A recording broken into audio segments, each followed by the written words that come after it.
اعوذ باللہ من الشیطان الرجیم، بسم اللہ الرحمن الرحیم۔ اچھے دنوں کے انتظار میں ہماری ساری عمر گزر جاتی ہے اور پھر پتہ چلتا ہے کہ جو دن گزر گئے وہی اچھے تھے۔ جو شخص اپنی تعریف پر خوش ہوتا ہے اور خوشامد پسند کرتا ہے پہلے درجے کا بے وقوف ہے۔ جو شخص بچپن میں تمیز نہیں سیکھتا وہ بڑا ہو کر بھی نہیں سیکھتا۔ موتی اگر کیچڑ میں گر جائے تو بھی موتی ہے، اور گرد آسمان پر چڑھ جائے تو بھی بے قیمت ہے۔ اگر تیری کوشش سے کوئی بہتر بات سامنے آئے تو اس کو اللہ تعالیٰ کی توفیق سے سمجھ، نہ کہ اپنی کوشش سے۔ جو آدمی اچھے وقتوں میں بھلائی نہیں کرتا وہ برے وقتوں میں دکھ اٹھاتا ہے۔ جتنے دن زندہ رہو اسے غنیمت سمجھو، اور اس سے پہلے کہ لوگ تمہیں مردہ کہیں نیکی کر جاؤ۔ عقل مند بولنے سے پہلے سوچتا ہے، احمق بولنے کے بعد سوچتا ہے کہ کیا کہہ گیا ہوں۔ جس کا لباس پاک اور عادت ناپاک ہے اس کے لیے جہنم کے دروازے کے لیے چابی کی ضرورت نہیں۔ وہ شخص سچ مچ کا عقل مند ہے جو غصے کی حالت میں بھی اپنے منہ سے بری بات نہیں نکالتا۔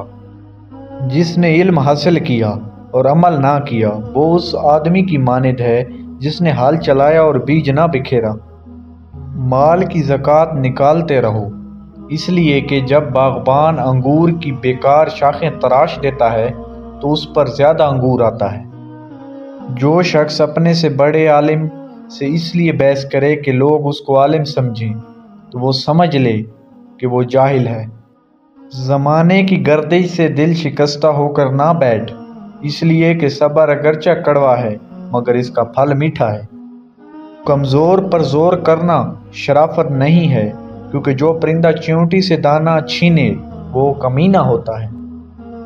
اگر کوئی مانگنے والا عاجزی سے تجھ سے مانگے تو اس کو دے دو، ورنہ کوئی ظالم تجھ سے زور سے لے لے گا۔ اگر روزی عقل سے حاصل کی جاتی تو دنیا کی تمام بے وقوف بھوکے مر جاتے۔ اللہ کی نعمتیں کھا کھا کر دانت ٹوٹ گئے ہیں، زبان اس کی ناشکری سے پھر بھی باز نہیں آ رہی۔ شیر بھوکا رہنا پسند کرتا ہے، کتے کا جھوٹا کھانا کبھی پسند نہیں کرتا۔ ہماری ہڈیوں سے گوشت تو اتر سکتا ہے لیکن ہمارے دلوں سے نبی کریم صلی اللہ علیہ وسلم کی محبت نہیں۔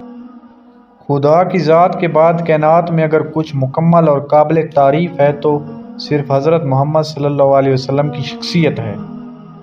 صرف اسلام ایک ایسا دین ہے جو زندگی کے ہر پہلو میں مدد کرتا ہے۔ حسد ایک آگ ہے جو انسان کو جلاتی ہے اور دوسروں کو دشمنی پر ابھارتی ہے۔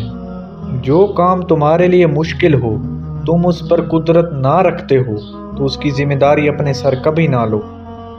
اگر دنیا کے درختوں کے قلم بن جائیں اور سمندروں کی سیاہی، تب بھی انسان اللہ تعالیٰ کی نعمتیں نہیں گن سکتا۔ مجھے امید ہے کہ آپ کو یہ ویڈیو اچھی لگی ہوگی۔ اگر اچھی لگی ہے تو ویڈیو کو لائک کر دیں اور چینل کو سبسکرائب کر دیں۔